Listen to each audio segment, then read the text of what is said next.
네, 몇 시간 전에 11월 FOMC 결과가 발표됐습니다. 이번 회의에서는 피봇, 즉 방향 전환 기대에 대해서 워낙 관심이 컸던 만큼 이 결과를 두고 다양한 해석들이 나오고 있는데요. 그래서 오늘은 여기에 대한 심층적인 분석 바로 들어보도록 하겠습니다. 한국경제신문의 한상준 논설위원 나와 계십니다. 어서 오세요. 네, 안녕하십니까? 먼저 가장 궁금한 것부터 알아보겠습니다. FOMC 결과를 보면 연준이 방향 전환을 시사했다고 봐야 되는지 상당히 의문이거든요. 네, 그런 불확실성 때문에 우리가 10월 달에 증시 붕괴론 얘기하시는 분이 많습니다는 네. 미국의 주가가 15% 올랐지 않습니까? 그래서 11월 회의 여부와 관계없이 한번 차익 좀 실현해 주십사 하는 것을 꼭 건의해 드렸는데요. 이런 불확실성 때문에 그렇다 보게 됐습니다. 오늘 시장을 이렇게 지켜보신 분들 같은 경우에는 페드의 회의에 발표문이 나오고 직후에는 다우존스가 한 400포인트 가깝게 올랐습니다. 근데 이제 파월의 기자회견이 막상 30분에 진행되면서 사실 주가가 저렇게 500포인트 정도 이렇게 떨어졌습니다. 네. 그리고 하루의 변동폭 보면 저기 이렇게 한 800포인트죠. 주황색의 최고 첨부가 이 밑에 간에 한 800포인트 왔다 갔다 했다 이렇게 보이겠습니다. 결과적으로 보면 페드의 발표문과 파월의 기자회견 간에 어떤 차이가 있느냐 하는 이 점을 오늘 결과적으로 이렇게 말씀을 드려야 되는데요. 역시 그 차이의 가장 핵심적인 것은 피벗, 네. 금리 인상 속도 조절이죠. 그런 측면에서 보면 페드 발표문에서는 확실하게 금리 인상 시사를 시사했습니다. 그래서 주가가 이렇게 한 400포인트 정도 다우지수가 올라갔다 이렇게 보겠습니다. 그리고 달러라든가 미국의 국채도 다 반영됐습니다.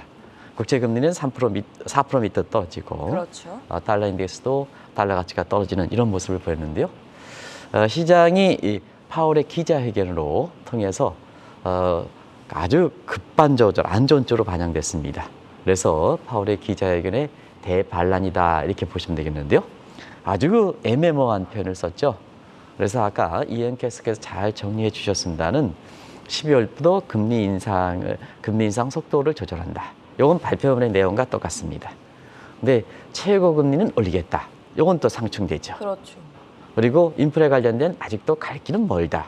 이것도 좀 상충되는 얘기죠. 그래서 시간이 가면 갈수록 이렇게 뭐든지 기대했다가 이렇게 애매모호하면 항상 그동안 올라갔던 부분에 대한 차익 실현 부분이 돌아오는 겁니다.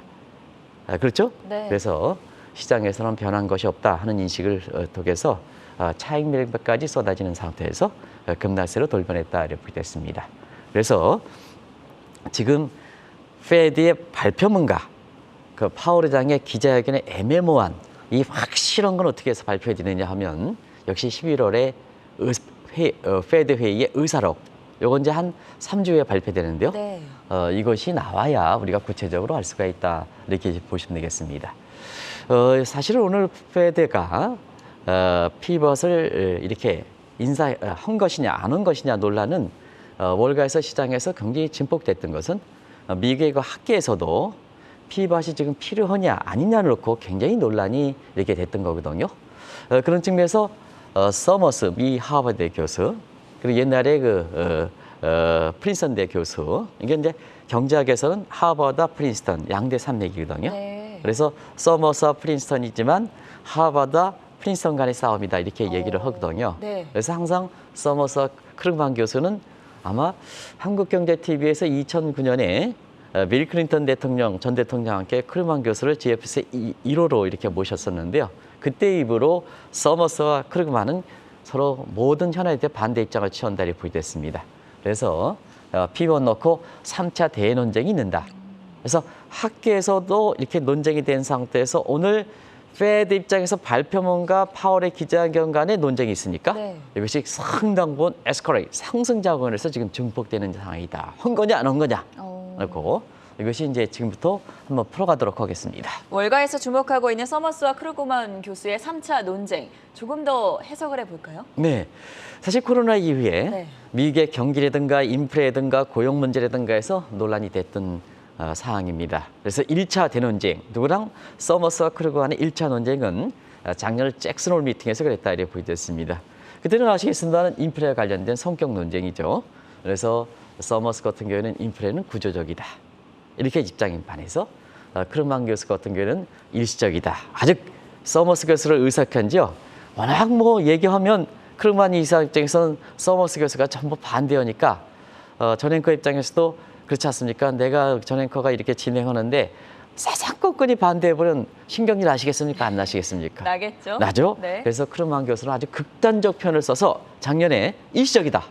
페드 입장을 옹호했던 시각이거든요. 근데 공교롭게도 올해 1월 달에 한국경제TV의 방송에서 전했습니다는 크루만 교수가 자신의 인플레 진단이 잘못됐다. 네. 학자로서 멋있지 않습니까? 그죠? 그렇죠. 이렇게 해서 얼버무리는 국내 그 정치인들이 많습니다는 또 국내 그 학자들도 많습니다는 거기에 저도 포함될 수 있겠습니다는 사실은 그 크루만 교수는 밖에서 내 잘못됐다. 그래서 올해 이것도 굉장히 화두가 됐었는데요. 2차 논쟁이 붙었습니다. 바로 올해 잭슨 헬맥등에서 그랬다 이렇게 됐습니다. 그때는 역시 경기 침체 문제죠. 그래서 올해 그 잭슨 미팅에서 서머스 교수는 당신이 계속해서 주장한 것처럼 secular stagnation hypers트 구조적 장기 침체에 미국 경제에 빠져 있다 하는 반면에 크루만 교수는 지금의 미국 경제가 둔화된 조짐이다 하는 것이 이게 골프가 질 때 러프에 그냥 빠져나오지 못하는 라지 패치가 아니라 언제든지 빠져나올 수 있다는 소프트 패치로 이렇게 주장했던 시각이거든요. 이게 이제 2차 대논쟁이다 이렇게 됐습니다. 근데 이제 11월 회의 직전서부터 자, 인플레가 이렇게 금리 속도 조절이 얘기가 많이 나왔지 않습니까? 네. 그러면 서머스는 뭐냐? 금리 속도는 조절을 하지 말아야 된다. 근데 크루만 교수는 금리 속도, 피벗은 필요하다 해서 이 논쟁이 학계에서 이번에 페드 회의에 이렇게 그 피벗을 한 것이냐 아닌 거냐 하는 논쟁이 에스컬레이트 됐던 것은 이 서머스와 이렇게 크루만 교수의 피벗의 필요성을 놓고 논쟁이 벌어진 상태에서 페드가 가세하니까 이게 에스컬레이트 됐다. 이렇게 보시면 됐습니다.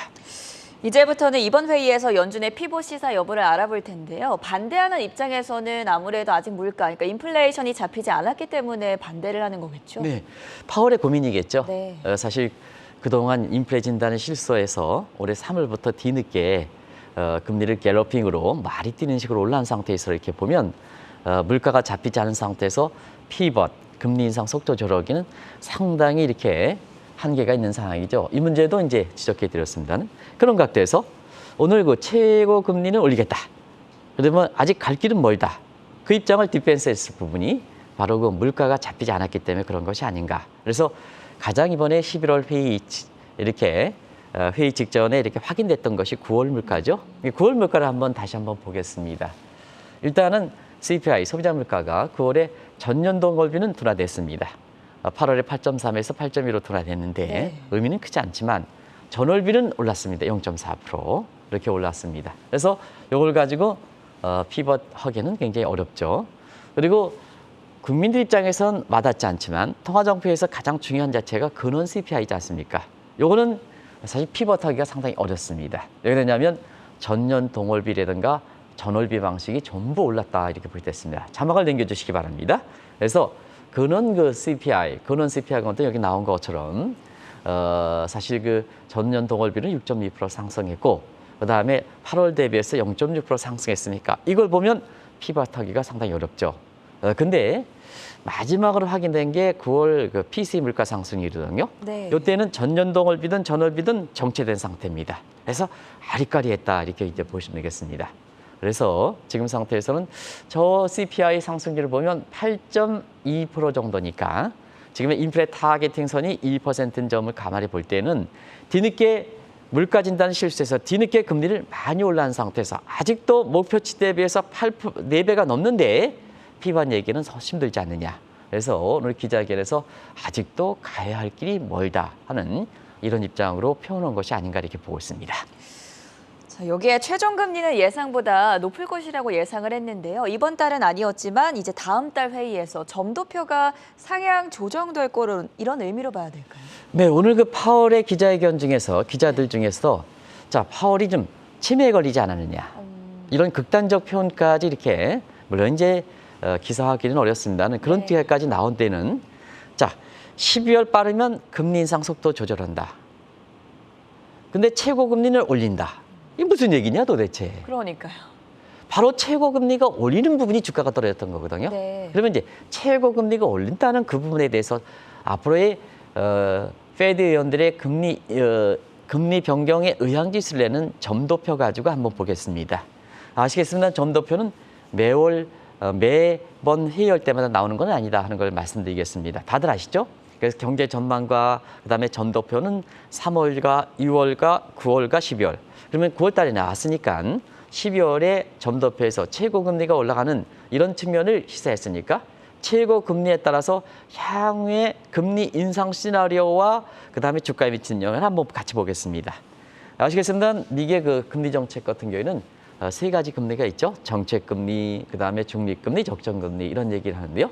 지금 얘기는 파월의 얘기하는 이 금리의 세 가지 성격 중에서 어떤 건가 하는 것은 실물 경제에 영향을 미치지 않은 중립 금리를 가지고 한다는 걸 말씀드리겠습니다.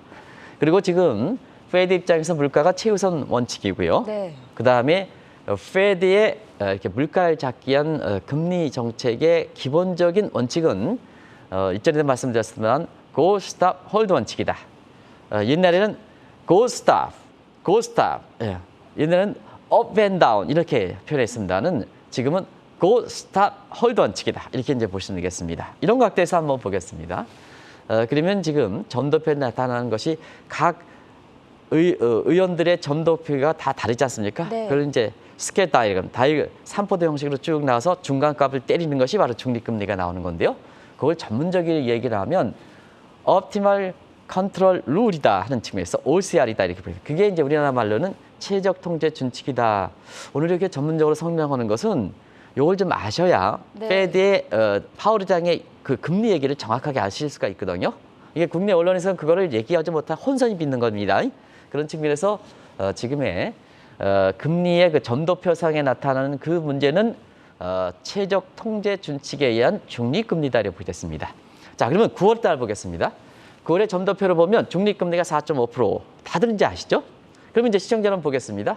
지금 미국의 그 금리가 오늘 0.75% 올렸으니까 자, 4.5% 최고금리 상당기로 4.5% 보면 오늘은 4%에서 4.25까지 갔지 않습니까? 3.75에서 4%까지 갔지 않습니까? 네. 하단은 3.75, 상단은 4%지 않습니까? 그러면 9월대로 점도표가 4.5%로 본다면 자, 12월 달에는 0.5%가 나오는 거죠. 그러면 금리에서는 서프라이즈죠. 증시에서 서프라이즈죠. 그렇죠. 이렇게 됐다면 뭐 오늘 주가는 바로 11월 달 선언문 바로 발표문 직후에 바로 금리 인상 조절 시사를 한 것을 인식돼서 주가가 쭉 올라갔던 그 시나리오다 이렇게 보게 됐습니다. 그런데 자, 이 파월 의장이 기자회견을 통해서 최고 금리가 올라간다 이렇게 얘기했지 않습니까? 그러면 이제 12월에 점도표가 어떻게 조정되는지 하는 걸 보겠습니다. 그러면 점도표가 상향 조정된다. 그러면 지금 상태에서는 지금 금리 인상폭으로 볼 때는 5% 간다 얘기거든요. 최소한. 네. 그러면 금리 인상폭의 최소로 간다면 자, 이번에 11월 0.75%에 올렸으니까 12월 달엔 0.75 정도는 최소한 올려야 된다는 얘기거든요. 그런 상태니까 증시 입장에서 쉬하게 되는 거죠. 그렇죠. 주가 그냥 수직으로 떨어지는 네. 거죠. 이렇게 되고 있다 이렇게 보게 됐습니다. 그런 것이 오늘 모습이었다 이렇게 보게 됐습니다.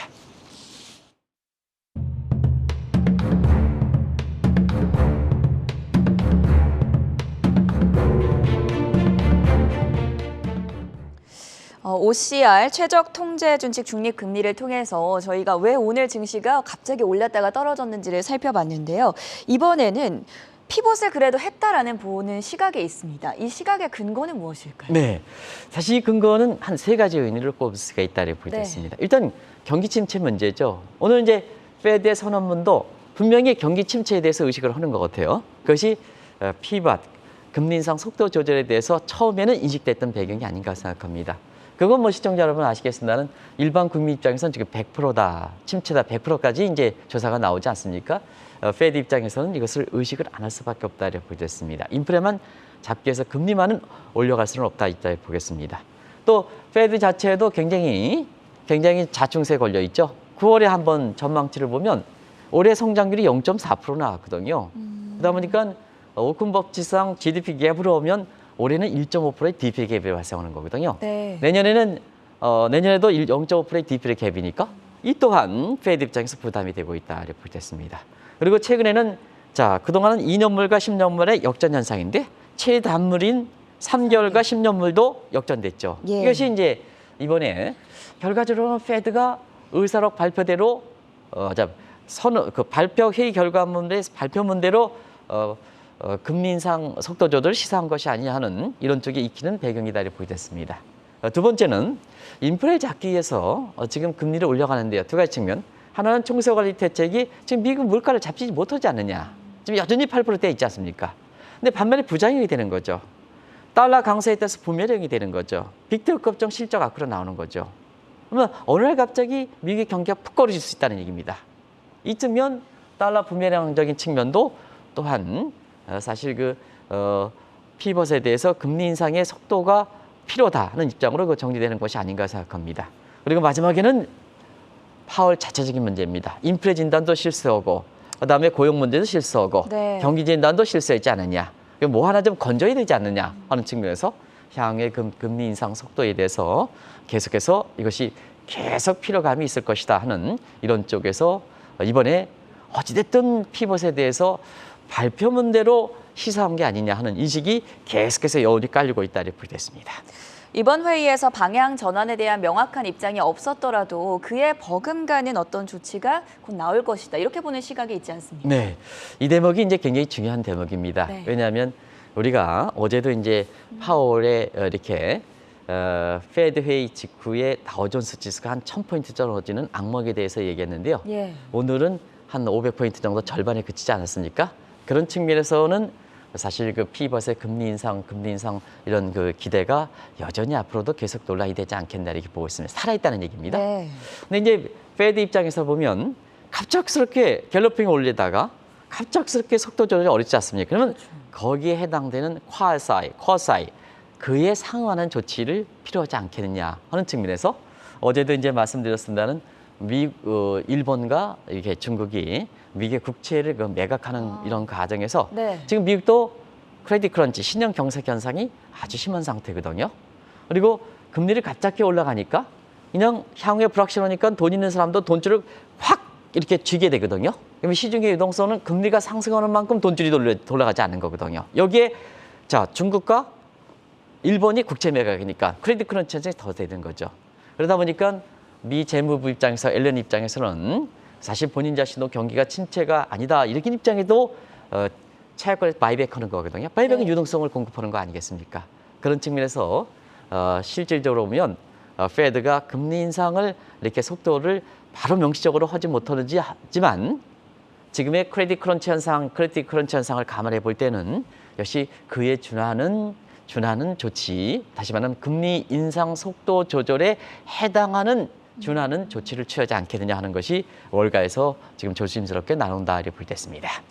그 누구보다도 바이든 대통령의 심경이 상당히 궁금한데 또 다음 주에 중요한 이벤트가 있으니까요. 어떤 해석들이 나오고 있을까요? 네, 사실 오늘 회의가 끝나고 나서 네. 발빠른 이렇게 퍽스 TV라든가 이런 측면에서는 백악관 쪽으로 쫙 이렇게 그치는 모습인데요. 네. 바이든 대통령이 기자회견은 아니겠죠. 오늘 주가가 이렇게 많이 떨어졌으니까. 그런 측면에서 11월 8일 중간선거 앞두고 여론조사 결과가 다시 공화당 쪽으로 오세하는 입장에서 가면 오늘 같은 때 주가를 좀 쫙 해서 페드가 금리 인상 속도를 좀 조절을 명확히 해서 주가가 올라갔더라면 본인 자신한테도 굉장히 도움이 될 수 있을 거로 보이는데요. 사실 오늘 주가가 떨어지는 관계로 바이든 대통령 입장에서도 일단 실망한 것이 아닌가 이렇게 보고 있습니다. 그런 과정에서 왜 바이든 대통령이 이번에 이렇게 절실하게 페드 서프라이즈를 기대했느냐 하면 대외적으로 지금 바이든의 지지자의 터닝 포인트를 못 마련한 상태고요. 네. 대내적으로도 미개국 국민들 또 민주당의 지지층에 해당되는 최하위층일수록 좀 경기 침체에 대해서 더 이렇게 타격이 크고 네. 있지 않습니까? 그래서 대내적으로도 터닝 포인트를 마련하지 못했기 때문에 마지막 부분에 페드가 좀 금리 인상 속도 조절해서 결과적으로 보면 주가가 올라가면 바이든 대해 환호를 해야 되는데요. 그걸 주가가 떨어지는 관계로 나오시지 않았다 이렇게 됐습니다. 결국은 제가 전세현 앵커께 여쭙겠습니다. 네. 경제에 대해서 마인드가 되니까 파월 장은 트럼프 때 임명됐습니까? 아니면 바이든 때 임명했습니까? 트럼프 때 임명. 트럼프 때 임명했죠. 네. 그 이상은 얘기하지 않겠습니다. 결정적인 때 네. 그게 정치 성향이다. 물론 페드는 정치적 독립성과 독립적이지만. 이렇게 있지만 네. 오늘 이런 결과를 내고 특히 페드의 발표문은 금리 인상 속도 조절해서 주가가 400포인트 올라갔는데 네. 기자회견에서 역전시켜서 주가가 이렇게 떨어지니까 자, 파월의 정치 성향은 뭘까 하는 측면에 조심스럽게 그런 의견도 나오는 배경이다. 더 이상 정치 성향 예. 문제 관련해서 얘기하지 않도록 하겠습니다. 그 이면을 한 번쯤은 좀 고민해 보면 좋겠다라는 네. 생각이 드는 대목이었고요. 당초에 10월 달에 붕괴론이 상당히 많았었는데 오히려 다우지수가 14%나 급등을 했습니다. 연말까지 장세에 대해서는 어떻게 보시나요? 네, 사실 주가가 14% 증시 붕괴론 이거는 가능성이 적다고 해서 실질적으로 14포인트 올라갔지 않습니까? 네. 그리고 11월 회의 적때 한번 목표 실행률 방식으로 차익을 좀 실현해달라. 근데 이제 최근에 뭐 10월 달에 증시 붕괴론 얘기했던 분이 이제 주가가 10월 달에 상승하니까 또 주가를 저가 매수해라. 또 그분은 이제 반대 입장을 얘기를 했었던 것 같아요. 근데 저는 뭐 개인적으로 그랬습니다. 누가 맞고 틀리는 거 관계없이 지금은 이렇게 시대 흐름에 따라서 그때그때 수식 가격에 따라서 투자 전략을 이렇게 맞춰줘야 되는 게 아닌가. 막연하게 언제 주가가 떨어진다. 이러면 언제 맞춥니다. 근데 지금 수시로 변동이 왔다 갔다 하지 않습니까? 예를 들어서 코로나 직후에는 1458대 주가가 1000밑으로 떨어진다 했던 것이 그때 당시에 그분의 모습이었었는데요. 주가가 그분 수직으로 올라갔지 않습니까? 우리나라 주가 지수도 지금 1458에서 한때 3200까지 올라갔습니까? 네. 그 수익이지 않습니까? 그것도 수익을 잡아줘야죠. 그것도 예측을 해서 수익을 잡아주고 3200 가서 지금 주가가 떨어졌다 하더라도 지금 2350인데요. 우리가 코로나 직후에 1428보다는 상당히 많이 올라갔지 않습니까? 지금도. 그래서 지금은 시각각시가에서 언젠가 한번 주가 떨어집니다. 이렇게 하면 안 된다. 투자 전략에서 방송이라든가 가이드 역할을 하는 것은 아니다. 이렇게 볼 수 있습니다. 그러면 이제 수시 변동하니까 어떠냐 하면 첫 번째 중립 원칙을 지키는 게 중요해요. 균형 원칙을 지키는 거고요. 예. 작년에 주가가 화발타라고 아는 종목에서 빚내서 투자할 때 그분이 지금 무슨 불이라고 해서 지금 대왕이라는 얘기도 어제 무슨 대왕이라는 표로 또 바꿨다 그래요. 네. 마찬가지로 잘 될 때는 좀 차익 실현하고 못 될 때는 좀 힘도 북돋아주고 이렇게 되지 않습니까? 10월 달 주가가 15% 올랐으니까 차익 실현해달라는 얘기입니다. 11월 회의에 금리 인상 속도 조절 나와서 주가가 올라간다 하더라도 그런 가능성이 있죠. 그러나 15% 올랐으면 좀 조절해라. 이런 변수 때문에 그렇다 이렇게 됐습니다. 그래서 이후에 주가에 대해서는 여러 시각이 나옵니다. 근데 여러 시각이 다 믿을 수가 있느냐? 세계적 석학들도 다 수시로 나옵니다. 우리 것처럼 미천한 사람들이 그거에 대해서 어떻게 얘기합니까? 근데 그때마다 그분의 얘기를 듣고 시청자분한테 가이드 역할을 하는 것이 방송의 네. 목적이다. 이렇게 보겠습니다. 원칙은 그렇습니다. 뭐든지 잘 나갈 때 이렇게 하면 좀 낮춰주고 못 나갈 때 힘을 북돋아주는 그 원칙이에서 하지 특별한 능력을 갖고 있는 건 아니다 하는 걸 말씀드리겠습니다. 마지막으로 오늘 회의 이후에 우리나라 고민도 깊어질 것 같은데요. 여기에 대해서까지 전해주시죠. 네. 사실은 오늘 그 금리를 인상 속도 조절했다면 올해 이제 우리나라 마지막이 11월 달 회의가 네. 있지 않습니까? 여기서 고민이 생각하는데요. 지금 이제 이창용 잠시회는 네. 뭐 이렇게 우리 11월 회의 결과 가지고 또 거시경제 이렇게 관련돼서 지금 하는데요. 이것도 좀 잘못된 겁니다. 이것도 좀 잘못된 겁니다. 왜 그러죠? 왜 네. 페드의 회의를 가지고 우리나라가 이렇게 사후적으로 이렇게 대책합니까? 사전적으로 회의죠. 사전적으로. 무슨 현상이 발생하고 나서는 안 되는 거 아니겠습니까? 그러면 오늘 금리 인상 속도에 대해서 애매모호한데 어떻게 하겠습니까? 그러면 우리 정책 당국자들이 나와가지고 저 애매모호한 것을 어떻게 가름질하겠습니까? 주도권은 저쪽에 있는데 이것도 잘못돼 있다고 보게 됐습니다. 그래서 지금은 페드에서 회의 결과 관계없이 지금 지금 아주 유동성 경색 문제가 굉장히 심하지 않습니까? 그렇죠. 그렇다고 해서 지금 파월 의장이 인플레 강조해서 금리를 저렇게 더 올리겠다 하면 우리가 지금 유동성 경색이 심한 상태에서 페드 회의 보고 우리 유동성 관계없이 금리를 더 올리겠습니까? 소상공인 MZ세 죽고 경색 더 심한데요. 이렇게 해서 저런 거 보고 우리가 금융시장 정책을 한다 이렇게는 잘못돼 있다고 보게 됐습니다. 지금은 우리 입장에서 우리 주권을 해서 우리 경제 문제를 우리가 정책 당국자에 가장 하니까 우리 입장으로 풀어줘야죠. 네. 그래서 지금은 단기적으로 신용 경색 문제를 좀 풀어주고 거기에 따라서 물가 문제 이건 지금 당장 금리를 0.5% 올리고 0.25% 올리고 물가가 잡히는 건 아니지 않습니까? 지금까지 한국은행이 작년 8월부터 지금 1년 이상 했는데 물가는 5.7%더 올라가지 않습니까? 그러면 페드 회의 결과를 보고 우리가 우리 현황과 관계없이 지금 대책회의에 금리를 더 올리겠습니까? 지금 금융시장 죽어버리는데요. 이게 좋지 않다 이렇게 보게 됐습니다. 그래서 꼭 한번 말씀은 리스크와 위기에 대한 대책은 사전적 대책이 중요하지. 무슨 현상이 터지면 대통령 주재, 무슨 금감위 주재, 금감원 주재, 부총리 주재, 그 밑에 주재 사후 대책하지 말아라. 네. 좀 말씀드리겠습니다. 이번에 우리가 강원 이렇게 레고랜드 사건 통해서 뼈저리게 느낀 것이 아닌가 생각합니다. 리스크와 크라이시스 대책은 사전 대책이 중요하다. 사후 대책은 필요 없다. 외신에서는 그렇습니다. 한국 왜 이렇게 대책 많이 하느냐. 그것도 사후 대책 왜 하느냐. 많은 시사점을 던져줄 겁니다. 그걸 꼭 좀 말씀드리겠습니다. 네, 11월 FOMC 회의가 종료된 가운데 오늘 다양한 해석들 가장 빠르고 정확하게 짚어보는 시간이었고요. 지금까지 한국경제신문의 한상춘 논설위원과 함께했습니다. 대단히 고맙습니다. 네, 고맙습니다.